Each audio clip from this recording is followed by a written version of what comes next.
Hey everybody, it's Christine, and today I've got a new Halloween layout for you using Simple Stories' new Boo Crew collection. And this is a really traditional collection. It's got all the oranges and blacks and whites in there and really sticks to that traditional color scheme, and a lot of the traditional icons, but in a cute, not spooky way.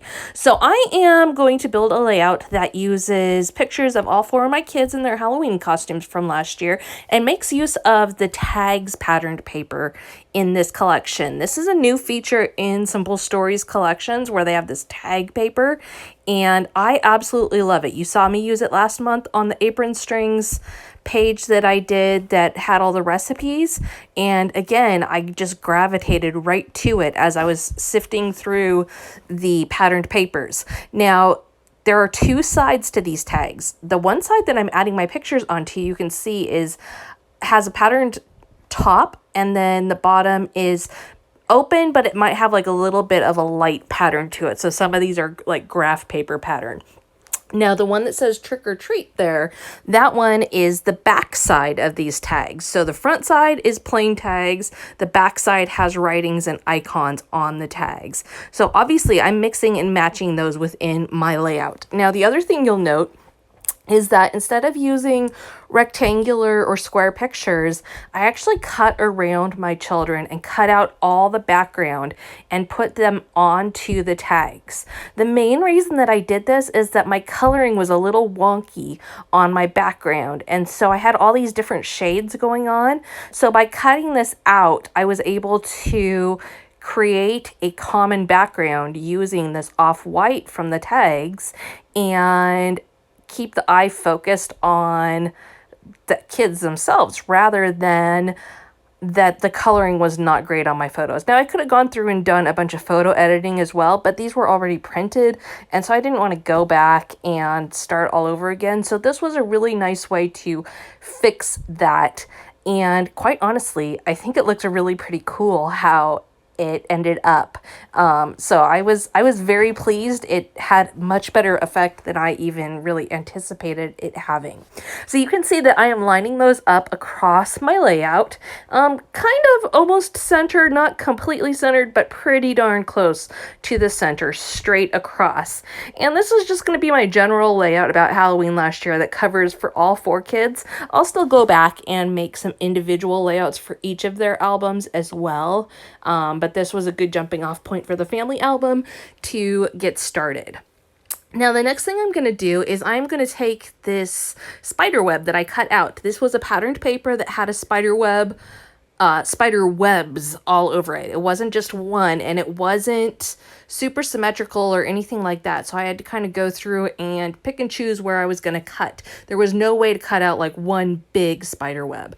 And so what I did is I cut out that bigger one that you see at the bottom underneath the tags there, and then I also cut out two smaller ones to use in other spots of my layout.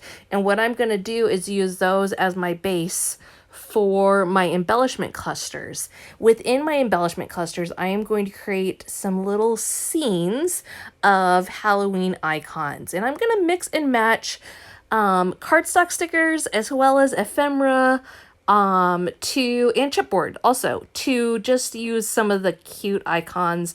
They have some really cute ghosts, some mummies, a variety of options there. I really liked the way the coloring of the ghosts and the mummies worked with my tags already, and so I kind of built from there. Now you can see I'm also creating a title up top that's going to say Happy Halloween, and I'm going to work one of those spider webs into that as well.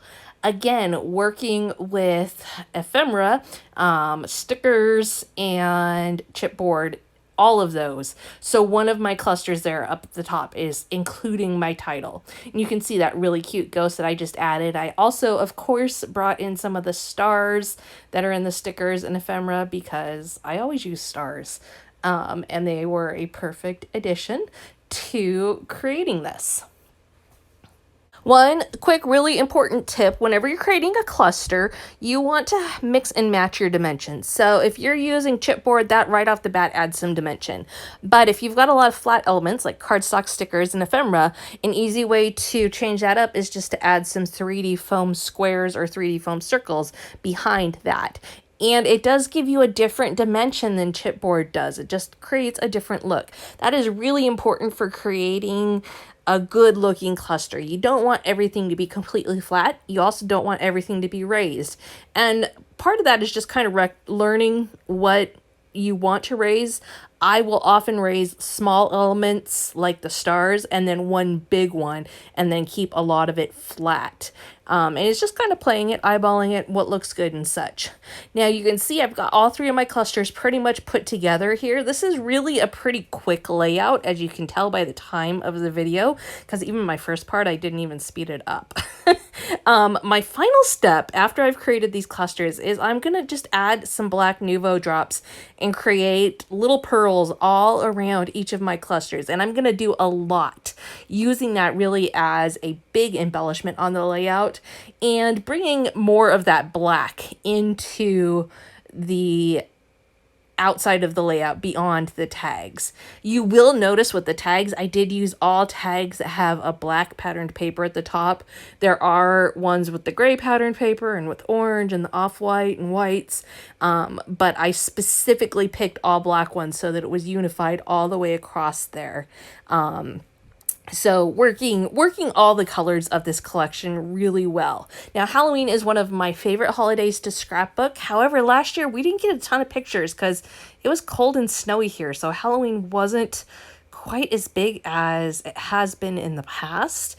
But I am looking forward to playing with this collection some more and diving into the Halloween season, creating some not spooky, but just fun, colorful Halloween layouts. So be sure to keep your eye here on the channel over the next month because I will be bringing you more inspiration. Thank you so much for stopping by today. Please be sure to hit that subscribe button if you aren't already a subscriber, and head on over to Simple Stories and check out some close-ups of this layout and my spooky little Halloween kiddos in their Halloween costumes. We will see you again next time. Have a great week, everybody.